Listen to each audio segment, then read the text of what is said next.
The man charged in Tupac Shakur's murder is speaking out from behind bars for the first time.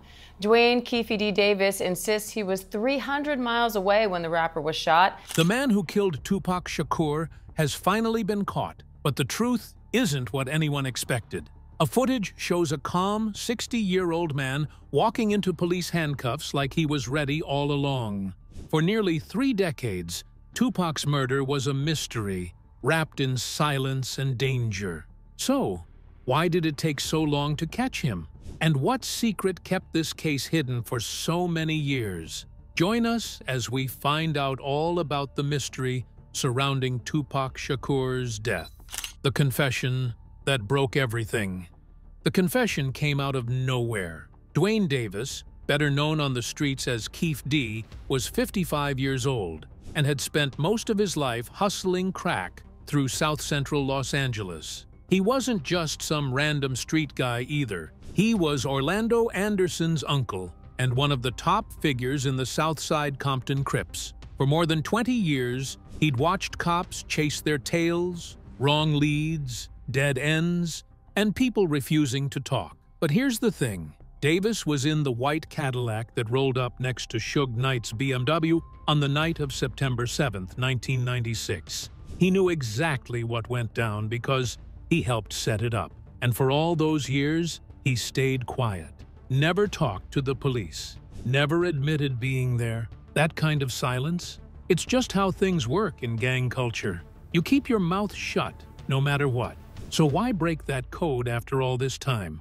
It wasn't guilt. It wasn't a change of heart. Davis was staring down some serious federal substance charges, ones that could lock him up for life. And at his age, a long sentence meant dying in prison. The feds offered him a way out, give them info on high-profile unsolved crimes in exchange for a lighter sentence. Davis figured what he knew about Tupac's murder was more valuable than staying loyal to guys who weren't around anymore. By 2018, he started showing up in interviews, on podcasts, documentaries, and TV shows. With each appearance, he dropped more details about that night in Vegas. He talked about the fight at the MGM Grand, how it sparked the plan to get back at Tupac, and the chase through the city that ended with gunshots. He admitted he was in the front passenger seat when it all went down and said he helped plan the hit. Davis made it clear this wasn't just some random gang beef, it was retaliation. The most shocking part came when Davis talked about the actual shooting. He said someone in the back seat grabbed the gun and started firing at Tupac's car. He wouldn't name names, said there were still lines he couldn't cross. But investigators already knew who was in the back seat. Orlando Anderson and another Crip, DeAndre Smith. This confession gave police what they'd been missing for decades. It backed up physical evidence, cleared up witness stories, and tied together loose ends from that night in 1996. For the first time, prosecutors had someone alive and willing to talk about what happened. But people started asking questions about why he was saying all this. Was it real, or was he just chasing clout? Davis had a book deal, was popping up at hip-hop events, and looked like he was building a brand off the whole thing. Some people thought he was trying to make himself famous while dodging serious jail time. Others figured he was just protecting whoever actually pulled the trigger by putting it all on his dead nephew. Even with all that out there, the legal system moved slowly. Davis kept doing interviews and talking like he was untouchable. He came off like a guy who thought he'd gotten some kind of pass, not someone worried about getting arrested. But on the morning of September 29, 2023, everything changed. Cops showed up at his house in Henderson, just outside Vegas, right after sunrise. They had warrants in hand, knocked on his door, and Davis came out calmly. No fight, no drama. People in the hip-hop world were stunned. After everything he'd said publicly, a lot of people assumed he'd been given immunity. He talked like someone who thought he was in the clear, not a guy about to face murder charges. But he wasn't just arrested. He was charged with conspiracy to commit murder. That meant the prosecutors believed he wasn't just there. They thought he played a key role in planning and pulling off the hit that killed Tupac. Now, with Davis behind bars, fans and supporters were left wondering, Is this justice after 27 years? Or did the system just finally pin it on the one guy who wouldn't shut up? To understand why Keefe D finally broke his silence, we must return to that deadly night in Vegas. What happened when the shooting started? September 7th, 1996. The air in Vegas felt charged on the night of September 7th, 1996. Thousands of fight fans were pouring into the MGM Grand to watch Mike Tyson take on Bruce Seldon in what was expected to be a brutal heavyweight showdown. Among the sea of celebrities in the VIP seats was Tupac Shakur, looking like a man completely in his element. He'd spent the day gambling, riding a hot streak, stacking chips like he owned the place. Dressed in designer clothes, surrounded by his crew, and with his fiancée Kidada Jones by his side, Tupac looked every bit the superstar. His music was topping charts. His life seemed back on track. But underneath all that, trouble was quietly brewing. Suge Knight, the boss of Death Row Records, was also there. Loud, intimidating, and impossible to miss. His presence always turned heads. While Suge and Tupac had a bond, it wasn't simple. There was trust, but also tension, money issues, control, and egos all tangled up. That night, all of it would come to a head. The actual fight? It barely lasted 2 minutes. Mike Tyson came in like a wrecking ball and knocked Bruce Seldon out so fast, it felt like people were still finding their seats when the whole thing was already over. The energy in the arena was wild. People were on their feet, cheering, high-fiving strangers. For most people, that was the highlight of the night. The main event had delivered, and they figured it was time to head out, maybe hit the Strip or a late-night spot. But for Tupac, the night was just beginning. Down in the lobby of the MGM Grand, things took a turn.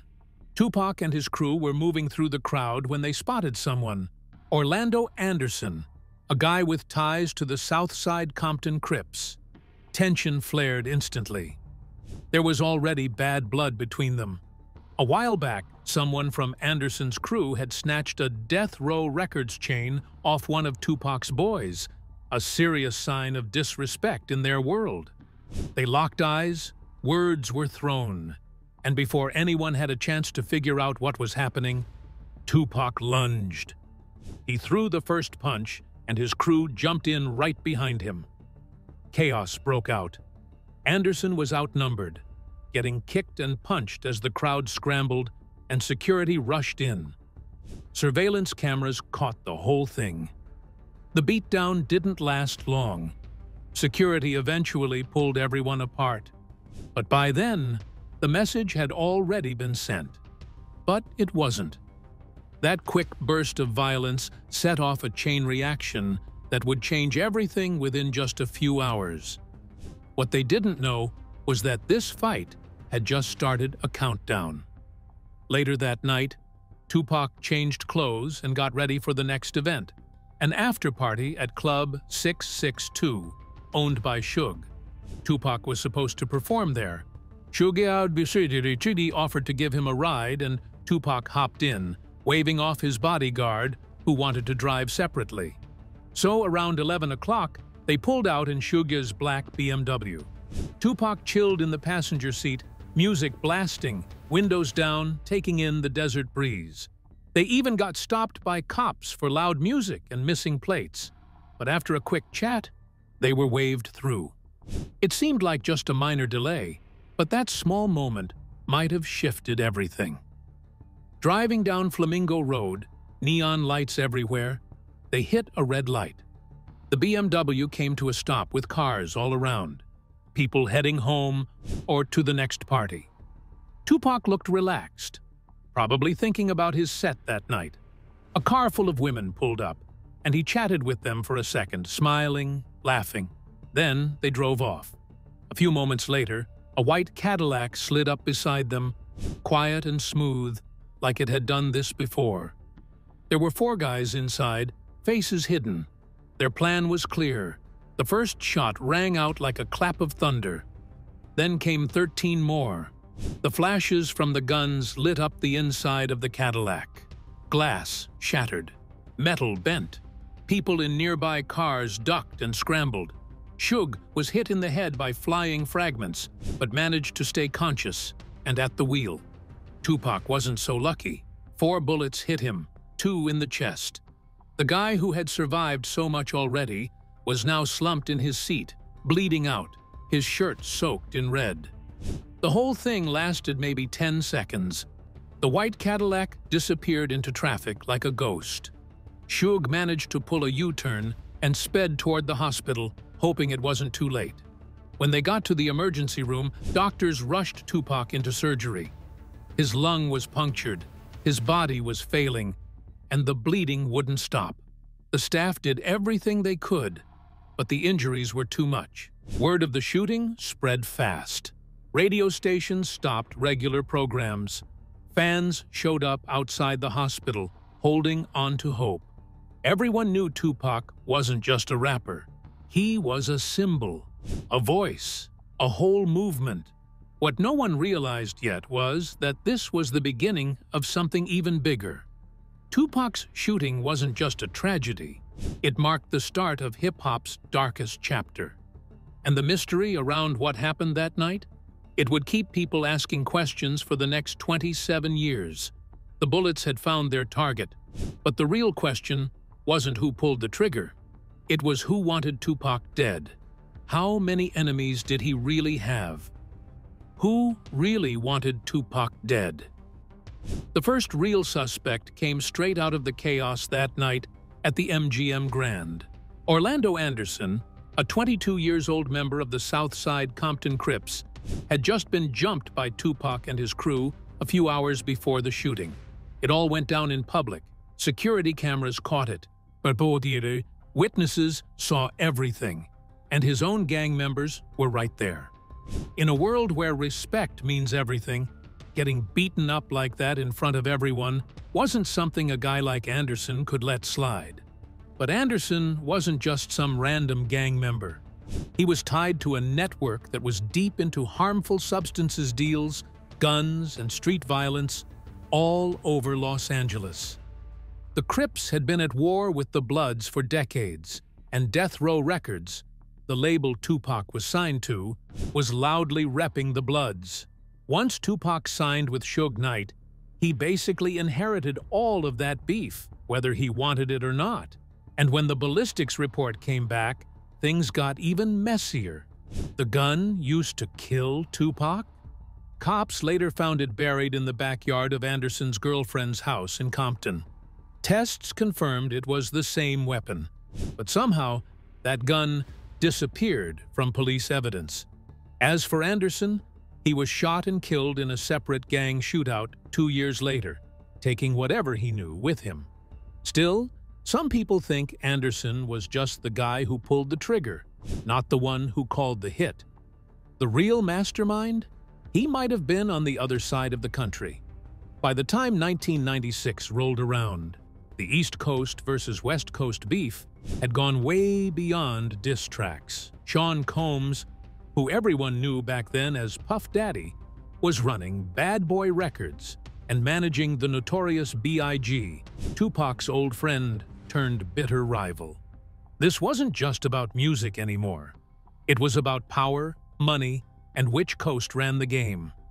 Tupac had straight up accused Biggie and Combs of setting him up in the 1994 shooting.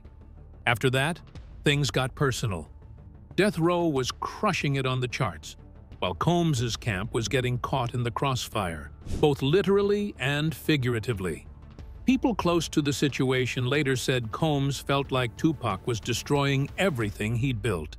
And then came the wildest claim. Sources from the criminal world said Combs had put a $1 million bounty on any death row chain. Basically, anyone who messed with his crew could cash in by hurting Suge Knight's people. That bounty supposedly led to Anderson trying to snatch a death row medallion from one of Tupac's guys, which triggered the fight at the MGM Grand. Former LAPD detective Russell Poole dug into this theory for years.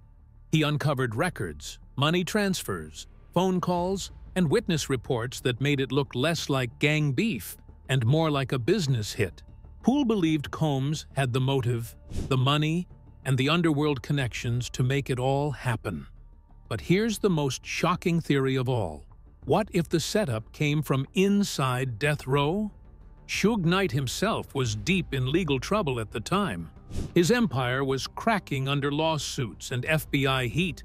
On top of that, Tupac was threatening to leave the label, and Death Row still owed him more than $4 million in royalties.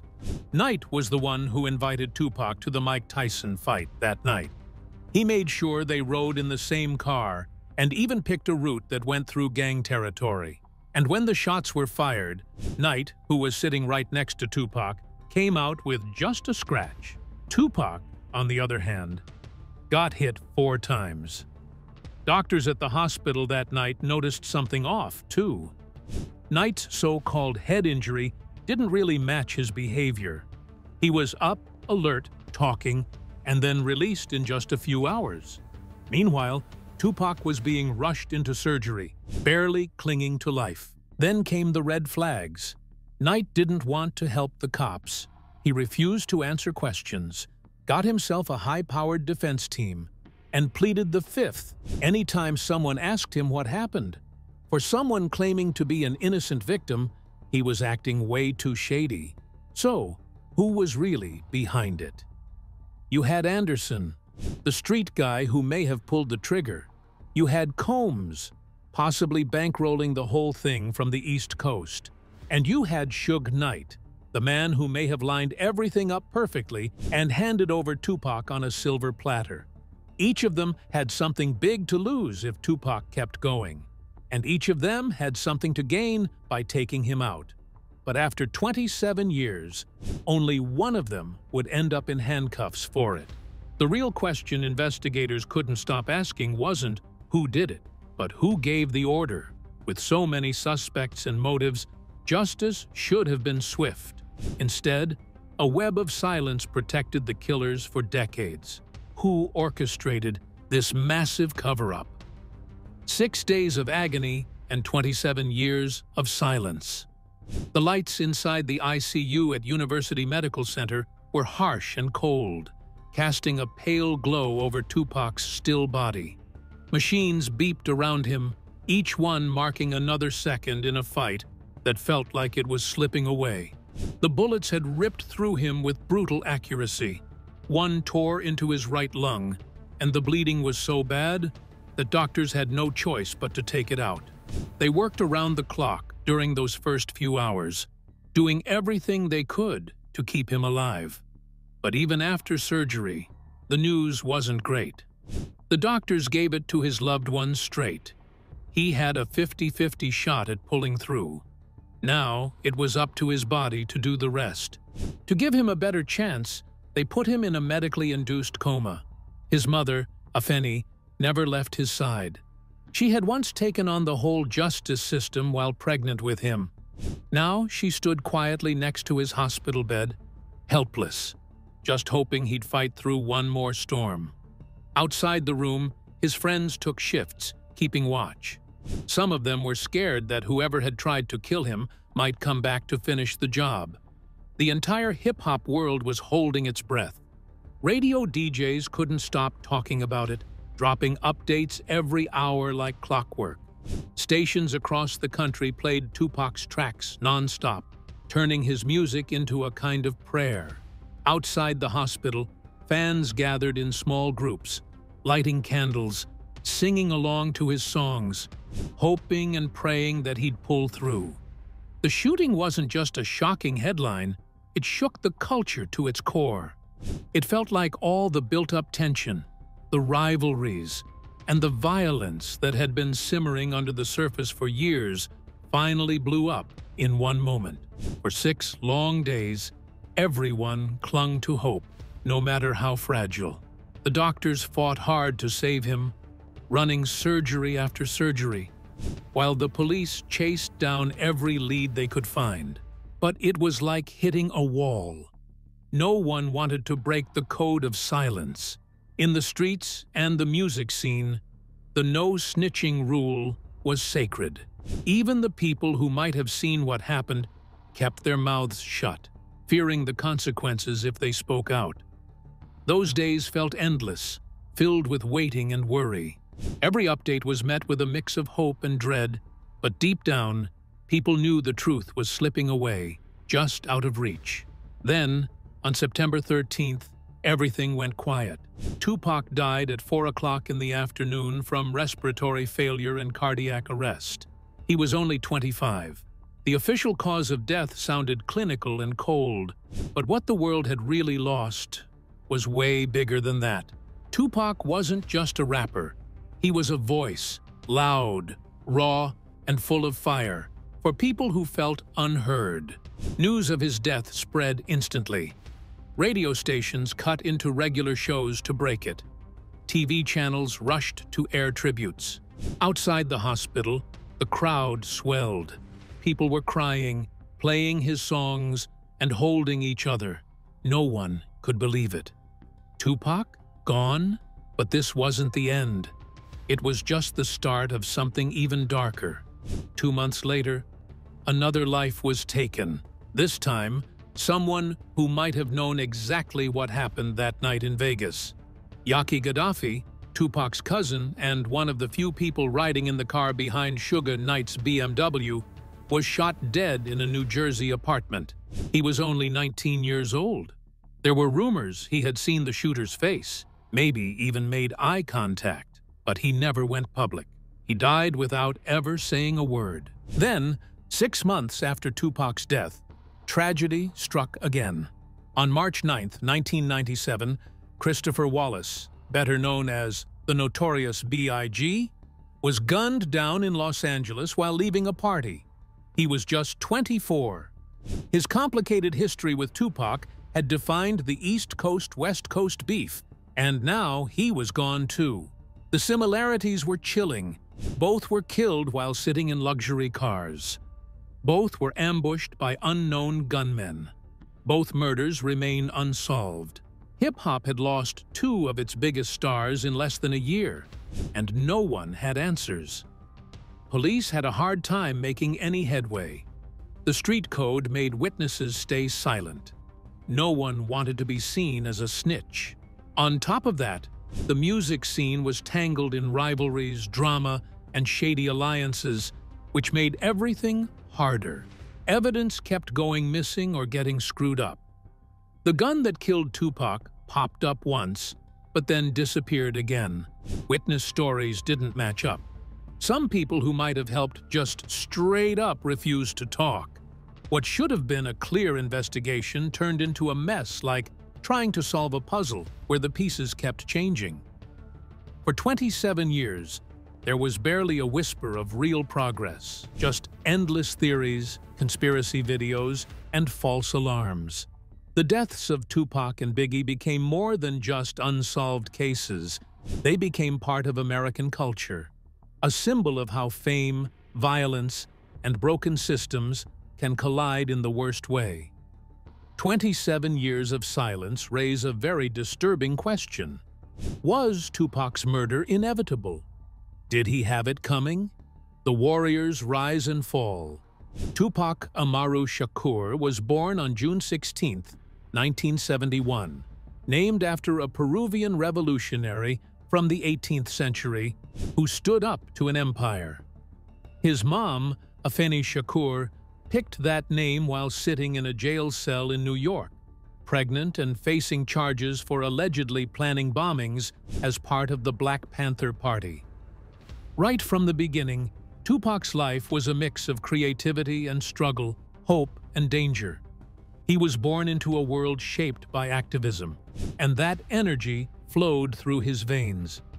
His stepdad, Mutulu Shakur, later got a 60-year sentence for a bank robbery, which meant Tupac grew up without a steady father figure, just that rebellious fire burning inside him. He spent his early years in the rough streets of New York. Afeni was doing her best, but it wasn't easy. Money was tight.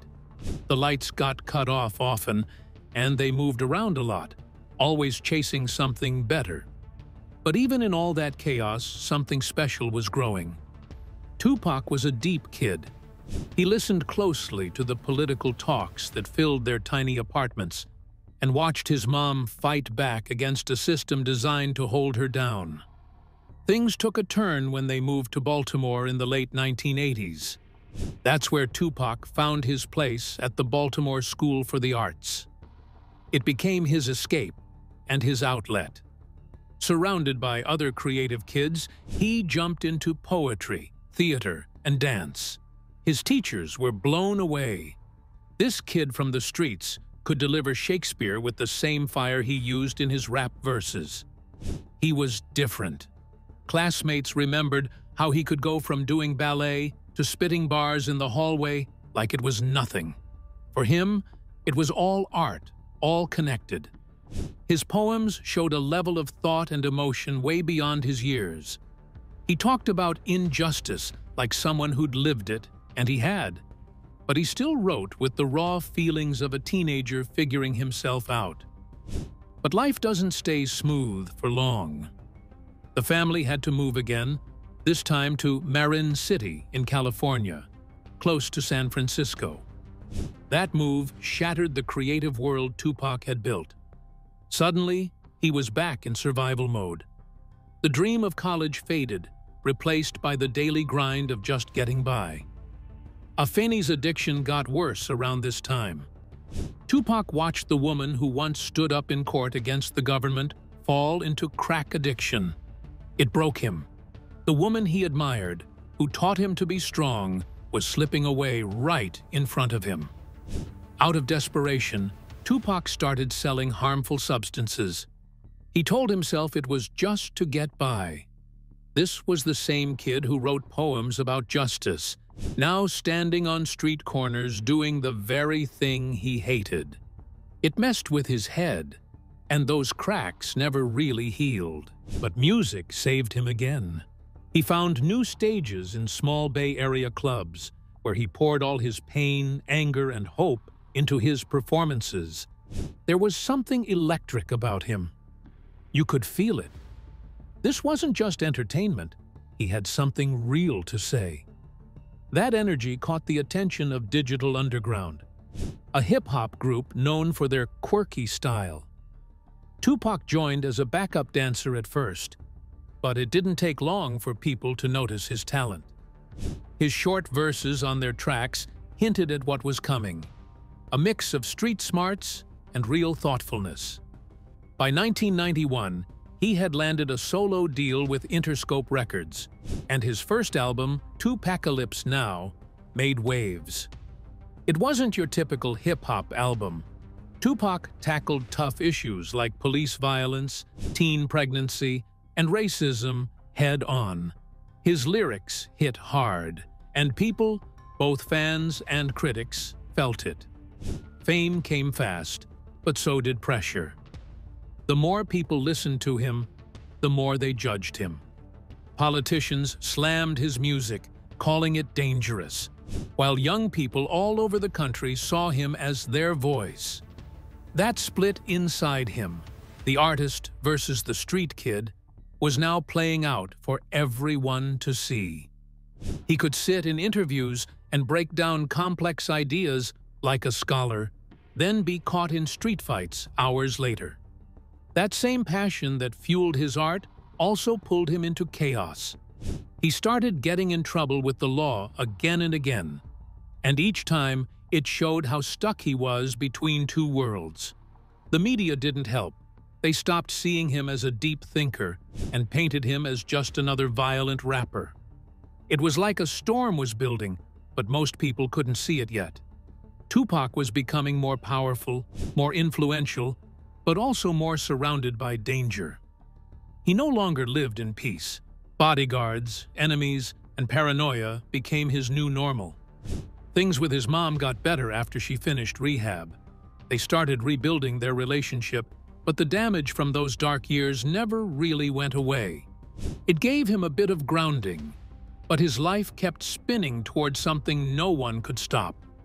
The warrior in him was rising, but so was the fall. And it came fast.